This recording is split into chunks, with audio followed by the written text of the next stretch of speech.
Got to be real. Be real. Be real. Yes, guys, what's going on? So, with us today, we've got a two-time light welterweight champion and youngest British boxing Olympian ever. Medalist, yeah. Medalist, yeah. Assalamu alaikum, how are you doing? It's man. You're good, good, yeah, thanks. Right, so congratulations on your new baby girl, baby yeah. Lemissa. Yeah, man, it's going really well. You know, she's keeping me up at night time, but she's a good girl. You know, it's a blessing. Right, so Amir, do you want to discuss with the viewers first before we start the interview what happened between me and you? Oh, yeah, I think it was a misunderstanding, innit? I think it was just a misunderstanding, and I think so. I always get messages from a lot of people in America and back and forth, and then so I just tweeted something. And then Sad told me the whole story, that there was nothing wrong, and you know, so whoever saw that tweet, just ignore it. I mean, this is Twitter. You don't want to get into that. Yeah, so we're cool. Everyone's cool. Yeah, everyone's cool. Right. Okay. So before we get started, a few little things I want to give to the viewers. Right. Firstly, Lamont Peterson has been down over 7 times in 35 fights. James Kirkland, a very good prospect, down 5 times in 33 fights. Pacquiao's been knocked out 3 times. And down several times in his career. Floyd Patterson, great fighter of Custody and Mato. He's been down 17 times in 65 fights. Roger Mayweather down 10 times. Joe Frazier 10 times. Angel Manfredi 8 times in his career as well. Why do you feel that there's been so much emphasis made about your chin when these fighters clearly have also been knocked down numerous times? I mean, it's boxing. I think it's boxing. I mean, look, you can have people who always hate you for achieving so much so young, and you know, I've got a great following in America. I've got a great following over here, and I think people can't stand and see that. They think, why has he got everything so quick? And you know, financially, I've made a lot of money in boxing, and I'd be lucky to be in that position. And you know, I've got a lot of support and been to Olympic Games and won world titles and everything. So people just don't like that. So every little thing they can see and they can argue against you, you know, they're gonna pick every little thing up, and I think that's what's been happening. Right. Now, over the years, you've had several strength and conditioning coaches. You've had Alex Ariza, you've had Ruben Tabarez, and recently you've had Tony Brady. That's right. Recently, Alex Ariza's parted from Robert Garcia. Has he? Yeah, this just recently. Oh, I didn't know that. He's parted with Robert Garcia, and he's not going to be working with Max Maidana, Mike Garcia, or any of his fighters. Oh, and what was the reason? He's not stated. Robert Garcia was just basically saying that you know, he doesn't want to state why, but they're not going to be working together anymore. Oh, so I noticed just before your Danny Garcia fight, like mashallah, you're looking a bit more. But just before the Danny Garcia fight, I noticed you had a lot of equilibrium problem in your core. You seem to be, you know, going forward. It seemed that you didn't have a strong core and a strong lower back when you trained with Ruben Tabarez. How do you feel Tony Brady has helped you recently? You know, with the work I did with Tony, it was only for the fight against Luis Collazo, not even for the Diaz fight. Even though he was in the same camp, he didn't go in. He didn't do the strength conditioning. Now look, every strength conditioning I've had Alex Ariza. I mean, great guy, great conditioner. He has his own way of training, the circuit training sessions. He's great at fitness, building fighters up that way. Then you've got Ruben Tabarez, who I think is also a great conditioner in a way where he'll make you very strong. He's worked with David Haye, the heavyweight, took him to great lengths in boxing. And then you've got Tony Brady, who I believe is probably one of the best. You know what I mean? He's up there. He's trained the likes of Diego Corrales, now myself, Andre Ward. I mean, he's helping my core stability work, making sure, you know, I'm open, chest, I'm not leaning over too much. Strong legs core. are strong, strong core, legs are strong. Little muscles that I never knew I had that I can work on to improve, and he's helping me to improve as a fighter, as a good boxer and everything. And since I've been listening to him, I mean, some days, you know, I might disagree with him on a few things, but because I said, look, let the coach be the boss, I'll listen to whatever he says. Because at the end of the day, I want to be in a good condition when I go into a fight. I don't want to ever be thinking when I go into a fight that, I've not done this, I've not done that, I'm not going to be ready for the fight. So, but Tony's a great guy, you know, a great trainer. Like I said, you can see the difference in the last fight against Luis Collazo. I mean, how strong I was. Dropped him 3 times. Luis Collazo hardly goes down, you know what I mean? And I mean, a lot of people were thinking I was going to be the one going down, but I mean, he caught me with some good shots, but still we were there, and we're the ones who put him down and also gave him an outboxing. Do you feel that, because when I did my prediction, right, I predicted that you'd beat him in a similar fashion to Zab Judah. I didn't expect you to drop him 3 times because it was at 147, so you shocked even me in that. But a lot of people were thinking that he's going to knock you out. Do you think with his he does use the shoulder roll a little bit and the Philly shell style a little bit, and he is a southpaw as well. Yeah. Do you feel like, because you've got such a good resume against southpaws? I mean, you should spar Manny Pacquiao as well. We'll go through that a bit later on as well. But do you think that helped you as well? It does help me, yeah, definitely. You know, all the work I've done in the past, you know, fighting southpaws, fighting the likes of Zab Judah and them guys. Yeah. And having that speed, I think, helps and breaks down a southpaw. I mean, especially when he was trying to use that shoulder to block, and You were catching him proper. I was catching him right on top of the head. And he hasn't seen that speed that I have. I mean, he's fought the likes of Shane Mosley, Ricky Hatton, Berto, and he's had very close fights with them. I think he'd beat a number of them. Yeah, to be a honest lot of people said that, but you know what we brought to the table was something he's never seen before, was explosiveness, a high work rate, and a lot of punches and with power.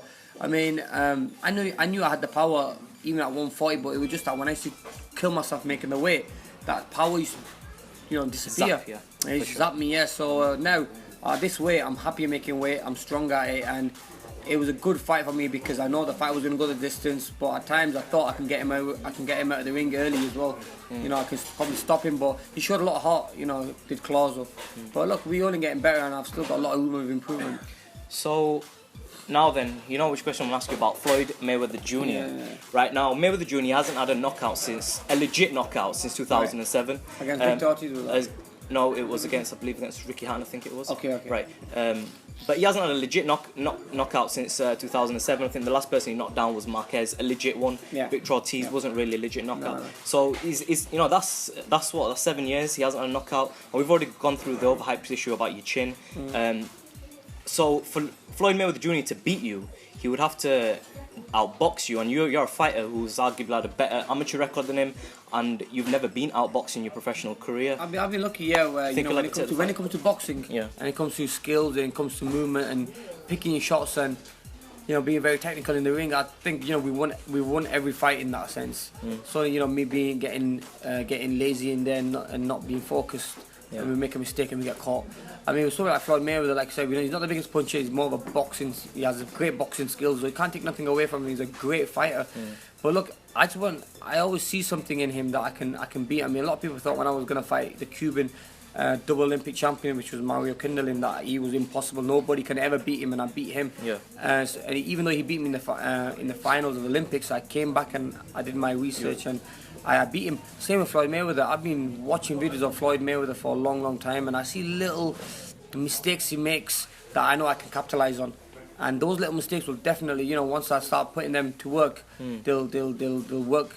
I mean, styles make fights, and I really believe that. The style I have, speed, power, explosiveness, is something that will give Floyd a lot of problems. Floyd wants fighters to come up to him. He wants guys to put pressure on him, because that way he picks them off and moves. He doesn't need to look for them. Whereas, you know, if you fight someone like me, it's like a game of chess. Yeah. It's going to be who goes first, who's going to feint, who's quicker. I'm the quickest fighter in the world. Yeah. So is Floyd going to outspeed me? No. But I mean, his timing is amazing, but that's something we need to work on, you know. So it'd be an amazing fight if it happens. But if it doesn't happen, look, there's other names out there, and at least it's a fight that a lot of people knew and know that I wanted. I mean, he struggled against Zab Judah as well, who was a fast fighter. Since then, he hasn't really, you know, faced Fighting him. him quick, yeah, true. So recently, there's been a big split with Golden Boy, Richard Schaefer. Where do you stand with all this, and especially with Al Heyman? Where do you stand? Al Heyman is my advisor. I still have a couple of fights left with Golden Boy. I speak to Richard. He called me before he left Golden Boy, and he said, "Look, this is a situation." He didn't want to go too into it, but he said, "Look, I just need to break, and I'm gonna just chill." And then I speak to, then a couple of days later, also called me, and he offered me a fight, which we'll come to in a bit. But he said to me, "Look, a lot of things are changing, and I'm now gonna take Golden Boy in my own hands. I'm gonna be 100% behind it." And I just want to say that your future's looking bright, and we want to do a lot of new things. Also, there's talks about him working with Bob Arum again, and he did mention that he wants me to fight maybe in the future big names like Manny Pacquiao, Marquez, and them guys. Which is my next question. So you're willing to do business with Top Rank if you can, you know? Look, I'm a fighter. You know, I'm a fighter. I want to give the fans the best fights in the world, and to do that is sometimes you have to, you know, you have to just go and take them big fights. And Manny Pacquiao is a fight that everyone knows about. Right. Everyone knows who Manny Pacquiao is, and it's a fight that he take. And what storyline it'll make! What a great story, because you've got we used to be sparring sparring partners. We trained together. We used to have the same trainer. We were both world champs at the same time, and so there's a lot of history there. Do you feel that with your new style that's been embedded in you by Virgil Hunter, you've got a similar style to Manny Pacquiao still, but you have a little bit of Andre Ward in you now. You've got that. You're very technical. More technical and a little bit more defensive. You know what I mean? Whereas before we used to just be like Manny Pacquiao, all offense. With Fred is a great trainer, but I think he's probably the best offensive trainer in the world. Defensively, he's not really gonna teach you much. But with Virgil, he's more defensive because he knows the offense is in my blood. He knows that's gonna always be there for me. Yeah. So, Virgil's a great trainer, and he's gonna hopefully take me to our next level where we need to be now. All right. So just a few quick fire questions. Right. Ali versus Tyson. Muhammad Ali, man. Yeah. Porter versus Brook. I think Sean Porter did that fight. Yeah. Right. Mayweather versus Pacquiao in 2007. Mayweather. Tommy Hearns versus Floyd Mayweather. Tommy Hearns versus Floyd Mayweather. That's a good fight because obviously long reach. Yeah, long reach, and he's a good boxer. Mayweather's never really fought anyone with that style in it. Apart from Diego Corrales, but he's not Tommy Hearns. He's not Tommy Hearns. I give that fight to Tommy Hearns. Yeah. Amir Khan versus Kell Brook with method of victory. Kell who? Come on, bro. You know the score. You didn't even have to ask me that question. But do you think you could stop Kell Brook? Look, I think whenever someone's caught him with a clean shot, they can hurt him. I think at this 147 division weight, I'm a lot stronger, I'm a lot quicker. A lot of people thought I'm going to lose the speed, by moving up a weight, but the speed's still there. Yeah. The explosiveness, the power's there. I think now when we hit people, they know they feel it. Yeah, like I said, sure. Closer doesn't really go down, but if we hit Kell Brook with those shots, I don't think he would have been in there for the full distance. Manny Pacquiao versus Amir Khan then. That's a great fight. Method of victory as well, please. Yeah, definitely. Look, it's a great fight. You've got two guys who are quick movers. Manny has problems with good boxers. I've sparred with him myself. I know he has big problems with a good boxer who has a very good jab and moves great. I'm very big for the weight as well. I'm tall, a lot taller than Manny Pacquiao. We've got the power as well at this weight. Manny Pacquiao is a southpaw, so I can deal with southpaws quite well. Yeah. I've got like 100% record with the southpaws. Look, it'll be a good 50-50 fight. It's a fight that the fans always going to think, who's going to win that fight? Is it Amir Khan or is it Pacquiao? Who's going to win? So it's like one of them fights. Yeah. Right, Amir, thank you very much for this interview. Thank you very much, man. I'll give you loads of success in the future. Thank you very much. So keep watching Be Real TV. Respect.